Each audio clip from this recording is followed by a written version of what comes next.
Karena menurut gua ini adalah salah satu problematika yang paling besar yang pada akhirnya membuat orang-orang tuh stuck dalam hidupnya. Entah lu stuck dalam bisnis lu, entah lu stuck dalam hubungan lu, entah lu stuck dalam mengenal diri lu dan apa. Gue adalah copywriter yang sebenarnya benci banget kalau harus dipanggil copywriter gitu. Gue juga digital marketer yang benci banget juga.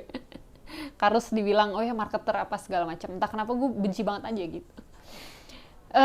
Jadi hal itu tuh lumayan berlangsung cukup lama ya, sampai pada akhirnya gue berada di satu titik yang gue mempertanyakan kembali apa yang gue lakukan semua ini ya di WKWK gitu, especially setahun terakhir, dimana kalau teman-teman yang follow WKWK OG gitu ya dari lama, mungkin teman-teman akan melihat kayak ini kenapa sih aneh banget sih ini setahun terakhir, karena emang gue sebenarnya seaneh itu gitu ya. Jadi gue juga lumayan mencoba untuk mengenali diri gue lebih dalam gitu, kayak kenapa ini terjadi.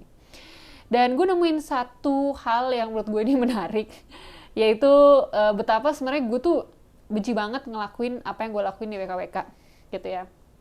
Mungkin teman-teman udah sempat lihat apa tuh konten reels gue ya, 2 konten reels sebelum sebelum video ini diupload gitu ya kalau di Instagram tentang WKWK gitu ya, di WKWK.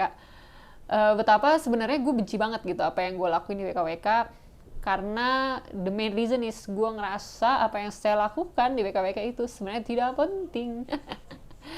Ya, jadi secara personal sebenarnya jiwa gue ini ngerasa kalau apa yang gue lakukan di WKWK itu bukan sesuatu yang penting gitu ya. Tapi gue disclaimer dulu ya, ini bukan berarti gue bilang copywriter or digital marketer itu nggak penting, bukan itu poinnya. Tapi secara personal buat gue ngerasa apa yang gue lakuin itu nggak penting, nggak esensial gitu, bukan hal-hal yang matters in the long run gitu. Dan kemudian gue mulai mencari tahu gitu, kayak ya basically sih memetakan ya, dan mengenal kembali diri gue itu seperti apa, dan apa sih sebenarnya yang pengen gue tuangkan lebih jauh gitu di WKWK ya, sehingga apapun yang terjadi ke depannya gue bisa nyaman melewatinya ya, entah itu ada challenge apapun gitu ya, dan gue tidak mudah untuk untuk bereaksi yang tidak sesuai dengan bisa dibilang value-value gue kayak gitu ya. Jadi ada banyak sekali jawaban-jawaban yang gue temukan yang mungkin akan gue share ya di sepanjang video gue nanti ke depannya.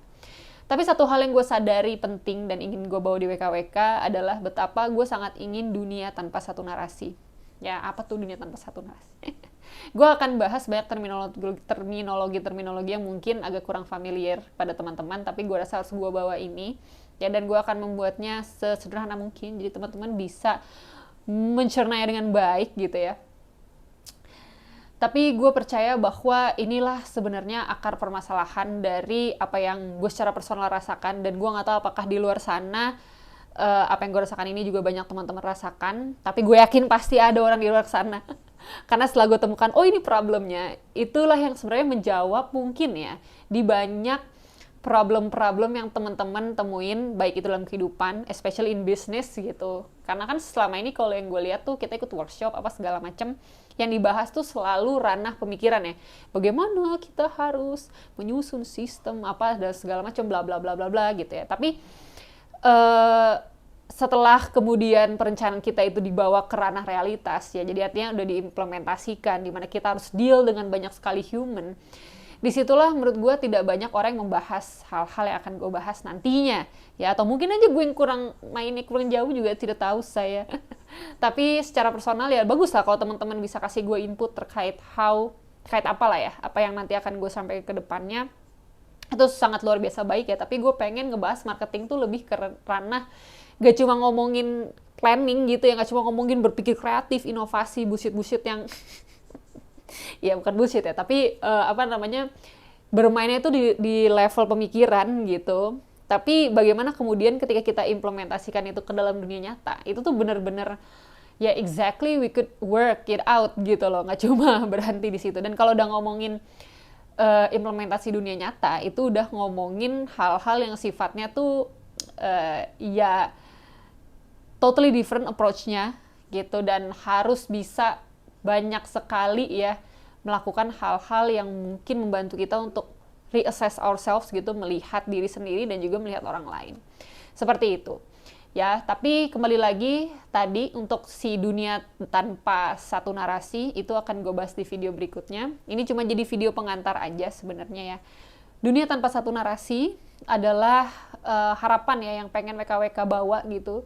Dan ini sesuatu yang bisa dibilang sangat ambisius ya, dan gue juga nggak tahu apakah ini akan benar-benar bisa terwujud gitu. Tapi minimal buat gue perjuangannya itu yang gue cari gitu. Tapi apa sih maksud dunia tanpa satu narasi? Artinya gue pengen dalam nge-approach sesuatu ya, entah itu marketing, entah itu hidup, entah itu kita dalam mendefinisikan sesuatu itu nggak cuma punya satu definisi, tapi lu bisa mendefinisikan dengan cara-cara yang lain. Karena menurut gua ini adalah salah satu problematika yang paling besar yang pada akhirnya membuat orang-orang tuh stuck dalam hidupnya.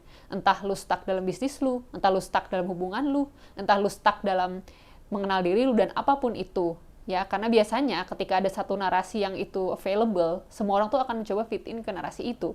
Sedangkan bisa saja lu cuma bisa grow ketika lu bikin atau mencari narasi lu sendiri ya, bangun narasi-narasi lain. Jadi makanya kalau misalnya lu lihat di IG-nya WKWK, lu akan lihat di atas tuh hashtag ya, the other narratives. Jadi karena gue percaya pada akhirnya orang harus merasa nyaman. Nyaman itu bukan berarti tidak ada resisten apapun ya, enggak. Tapi ketika ada resisten pun dia bisa nyaman karena dia tahu bahwa dia ada di dalam narasinya sendiri. Seperti itu. Ini adalah sebuah konseptual yang mungkin teman-teman saat ini misalnya belum paham. It's okay, nanti pelan-pelan gue akan bawa lagi ya video-video yang mungkin akan membantu teman-teman untuk mencari narasi teman-teman sendiri ya. Dan ini juga akan sangat helpful menurut gue, nggak cuma ngomongin tentang bisnis gitu ya, tapi in life per se. Jadi nanti mungkin konten-konten kedepannya akan agak-agak spiritual, buah-buah gitu. Dan gue akan ngebahas hal-hal yang menurut gue ini menarik, yang jarang banget dibahas dalam ranah marketing. Sama sih sebenarnya seperti video-video WKWK sebelumnya. Cuma kemarin tuh gue masih malu-malu, masih kayak iya nggak sih. Karena butuh validasi juga ya kadang-kadang ya, kayak kalau lu mau bikin jalan sendiri bener nggak ya gitu. Tapi gue rasa udah saatnya gue harus bikin jalan sendiri itu. Ya, dan gue pengen ya intinya mungkin gak perlu jadi sampai inspirasi lah gitu ya, tapi gue pengen jadi representasi aja gitu. Jadi orang-orang tuh bisa lebih yakin gitu ya sama dirinya sendiri, bisa lebih mau untuk memperjuangkan apa yang dia inginkan. Seperti itu teman-teman. Oke, sekian video gue kali ini. Anjing, baru 8 menit.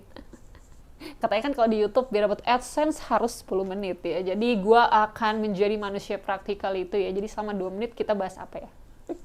Oke, gue akan bahas sedikit lagi ya tentang step pertama kan memahami tentang si dunia tanpa narasi ini. Step kedua itu adalah tentang kenapa sih ini penting ya. Karena tadi mungkin udah gue jelasin tentang masalah stuck, tapi gue pengen bahas lebih dalam tentang kenyamanan gitu. Kenyamanan itu gue rasa adalah esensi ya dari bagaimana hidup itu should be gitu. Jadi dalam perjalanannya, dalam segala macam tuntutannya gitu. Yang pertama yang harus bisa dilakukan untuk bisa beradaptasi dengan banyaknya tuntutan adalah lu harus mengenal diri lu sendiri dulu gitu ya. Jadi merasa nyaman dalam diri sendiri, mengenal value-value dalam diri sendiri. Dan yang penting, ya nanti mungkin akan gue bahas juga di video lain, itu tentang cognitive dissonance. Ya, apa itu cognitive dissonance? Itu hal yang terjadi dengan gue mungkin dalam waktu yang lama ya. Basically, seperti yang gue sampaikan di awal video ini, gue bukan psikolog, gue bukan psikiater, gue juga bukan saintis yang ada di ranah itu ya. Doain aja kalau suatu saat gue bisa akhirnya memperoleh gelar-gelar di major tersebut. Tapi gue memang orangnya curious dan pengen tahu gitu. Jadi gue mempelajari sumber-sumber yang mungkin nanti di separate video gue bisa detailin lebih jauh sumber-sumber apa sebenarnya yang gue pakai untuk bisa mengidentifikasi cognitive dissonance itu.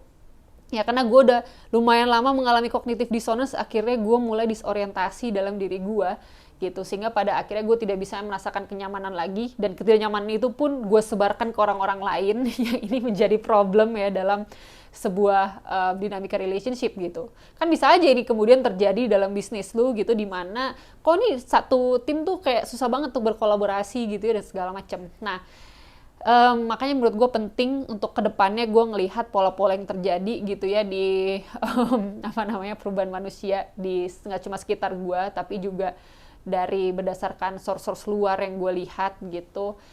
Kayaknya kenyamanan, ya bagaimana secara emosi manusia bisa lebih stabil lewat kenyamanan itu adalah hal yang penting dan harus diusahakan. Ini approach yang memang bisa dibilang totally different gitu, ataupun ya artinya kita harus mulai berinovasi dalam mengapproachkan ide-ide kita, menyalurkan ide-ide kita gitu ya melalui approach yang lebih nyaman gitu terhadap seseorang.